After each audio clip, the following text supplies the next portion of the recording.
নমস্কার, welcome to my channel সোমেশী শ্রী শ্রী রাধাকৃষ্ণ গোপাল শ্রীমদ ভগবদ্গীতা। আজ 13 জুন 2025। আমি বৃহত আদি মৎস্য পুরাণ 3য় অধ্যায় ব্রহ্ম মুকুটপতি বৃত্তান্ত এর 17 পৃষ্ঠার কিছু অংশ পাঠ করছি। শ্রী শ্রী মৎস্য পুরাণ কি জয়, শ্রী শ্রী রাধাকৃষ্ণ গোপাল শ্রীমদ ভগবদ্গীতা কি জয়। রাধাকৃষ্ণ রাধাকৃষ্ণ রাধাকৃষ্ণ। তারে হেরি কামস্বরে ব্রহ্মা জর্জরিত, কিন্তু পুত্রগণে হেরি হলেন লজ্জিত। ইহার কারণে এক পাণ্ডুর বরণ, তাহার দক্ষিণ দিকে বিকাশে বদন, বিস্মিত অধরযুক্ত বদন অপর, তাহার পশ্চাতে বিনির্গত।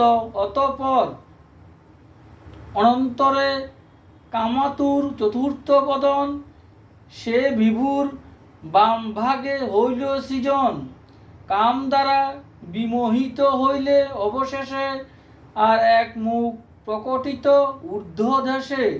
পিতামহ সৃষ্টিকার্য করিতে সাধন করেন কঠোর ভাবে তপস্যাচরণ, কিন্তু নিজ কন্যা প্রতি সঙ্গমা বিরাস, সেই তপফল সব করিল বিনাশ। পঞ্চম বদন যাহা হইল নির্গত, জটা জাল দ্বারা তাহা আচিল আবৃত।